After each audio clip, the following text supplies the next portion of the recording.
ဝိပတ္တိတရား၄ပါးဆိုတာပျက်စီးမှုအခြေအနေမကောင်းတဲ့အခြေအနေ၄ရပ်ကိုဆိုလို့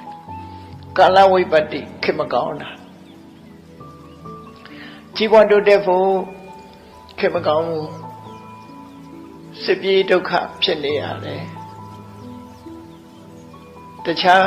သဘာဝပေးရနေခံနေရတယ်အဲ့လိုအချိန်ခါမျိုးတွေဥမာဒုတိယကမ္ဘာစစ်ဖြစ်တယ်ဆိုရင်ဒုတိယကမ္ဘာစစ်မီအတောက်ခံရတဲ့နေရာတွေဆိုလို့ရှိရင်ဘုံကျဲလို့ကိုနေရာကိုမနေနိုင်ဘူးဘုံကျဲတဲ့ထဲသေးတယ်လူသေးထွက်ပြေးတယ်လူပြေးအဲ့ဒါလို့ကစင်ကလျာဖြစ်နေတဲ့အချိန်ဟာကာလဝိပတ္တိလို့ခေါ်ကာလဝိပတ္တိအချိန်မှာကုသကံမကဲနိုင်ဘူးကုသကံရှိလဲအကျိုးမပေးဘူးကာလဝိပတ္တိဖြစ်အဲ့ဒီအချိန်မှာအကုသိုလ်တွေကတောမိလောင်တော့တောကြောင့်လက်ကမောင်းခတ်ဆွဲတယ်အကုသိုလ်တွေကအကျိုးပေးလာတယ်အဲ့ကြောင့်မကောင်းတာတွေနဲ့ကြီးပဲတွေ့ရချို့ကအဲ့လိုအချိန်ခေဆိုးကာလဆိုကြီးမှာအသက်ခံရတဲ့လူတွေရှိတယ်ဘဝဆုံးရှုံးသွားတဲ့လူတွေရှိတယ်အများကြီးပဲနော်ကာလဝိပတ္တိလို့ခေါ်တယ်နောက်တစ်ခုကတော့ဥပတိဝိပတ္တိရုပ်ဆင်းပြည့်ယွင်းနေတယ်ရစီကန်းနေတယ်သို့မဟုတ်ခြေတော်ကျိုးနေတယ်ဘဝမှာမပြည့်မစုံတစ်ခုဖြစ်လာတယ်ဆိုဥပတိဝိပတ္တိသူဟာဘယင်းသားဖြစ်ပေမဲ့လို့မျက်စိတစ်ဖက်ကန်းနေရင်မင်းမဖြစ်တော့ဒီလိုဆိုလိုတာပေါ့နော်လက်ကျိုးခြေကျိုးဖြစ်နေလေသူ့ကိုဘယ်သူမှမင်းမမြောက်တော့ဘူးအဲ့ဒါဥပတိဝိပတ္တိဘယင်းသားဖြစ်နေပေမဲ့လို့ကံတရားကဘယင်းဖြစ်အောင်လုပ်မပေးနိုင်တော့ကုသကအလုံးမပေးနိုင်တော့ဘူးဥပတိဝိပတ္တိရုပ်ဆင်းအင်္ဂါရဲ့ချိုးယွင်းပျက်စီးမှုအဲ့လိုဆိုရင်ဂတိဝိပတ္တိဆိုတာကြတော့မကောင်းတဲ့ဂတိကိုရောက်ဥပမာလောကမှာဖျားပွက်နေတယ်ဖျားပွက်နေတဲ့အချိန်မှာလူတယောက်ဟာဖျားနဲ့ဝေတရားတဲ့ဝေတဲ့နေရာမှာရောက်နေတယ်အသိဉာဏ်ဘယ်လိုပဲရှိတရားသာမကြားရလို့သောတာပန်မဖြစ်နိုင်တဲ့လူတွေအများကြီးဖြစ်သွားတရားဓုမရတဲ့ပုဂ္ဂိုလ်တွေဖြစ်သွားဂတိဝိပတ္တိလို့ဆိုတဲ့တရိစ္ဆာန်ဘဝပြိတ္တာဘဝအတူတကယ်နာမရှိတဲ့နာကြားဖို့ရုပ်မရှိတဲ့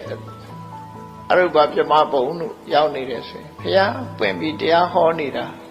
သူ့အတွက်တော့ဘာမှအချိုးခံစားမှုမရဘူးအဲ့ဒါမျိုးကိုဂတိဝိပတ္တိလို့ခေါ်တယ်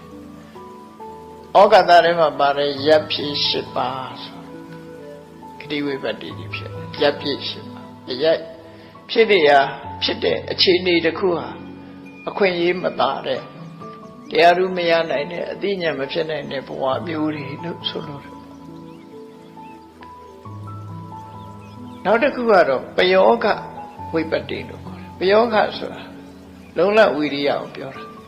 လုံလဝိရိယလှုပ်တဲ့ရဲ့တန်းနဲ့မလှုပ်ဘူးဆိုပါတော့မိဘလည်းပစ္စည်းတတ်နိုင်တယ်ကြောင်းကောင်းကောင်းလည်းထားတယ်စာကြိုးစားရကြိုးစားပြီးတော့မသိဘူးကြောင်းကြီးပဲလစ်နေတယ်ဆိုရလူကပွဲလည်းမရဘူးစာလည်းမတတ်ဘူးနော်ပယောဂဝိပတ္တိလှုပ်တဲ့လှုပ်ထိုက်တာတွေမလှုပ်ဘူးဆိုလို့ရှိရင်ကိုယ့်ရဲ့လုံလဝိရိယချုံငဲ့သွားလို့ရှိရင်အောင်မြင်ကြီးပွားမှုတွေချုံငဲ့သွားတယ်အဲ့ဒါကိုဝိပတ္တိ၄ပါးလို့ဝိပတ္တိတရား၄ပါးမှာလွတ်ခဲ့ရပါလို့ဤလို့ဆုတောင်းနေတာကိုယ်တိုင်လုပ်ရမယ့်အလုပ်ကိုလုပ်ဖို့လိုတယ်ပေါ့ဒါတွေဟာကုသကံအကျိုးမပေးနိုင်မနဲ့အကုသကံဟာအကျိုးပေးသွားနိုင်တဲ့အနေအထားမျိုးတွေအဲ့တော့ဂတိဝိပတ္တိဆိုတဲ့မကောင်းတဲ့ဂတိမရောက်ဖို့ဥပရိဝိပတ္တိဆိုတဲ့ကိုယ်ကာယကျိုးစင်အင်္ဂါချိုးရမှုကာလဝိပတ္တိဆိုတဲ့အချိန်စိုးနဲ့မကြုံရမှုအဲ့ဒါတွေကတော့ဆူတောင်းတယ်ဆိုတာတဘာဝကြသေးတယ်ပယောဂဝိပတ္တိဆိုတာတော့ကိုလုံးဝမရဘူးလောက်ကိုလုံးဝပါသူကဆူတောင်းနေရမယ့်ဟာတော့မဟုတ်ဘူးဘဝတစ်ခုရလာရင်ကြိုးစားအထောက်အမှာလို့ဆိုလို့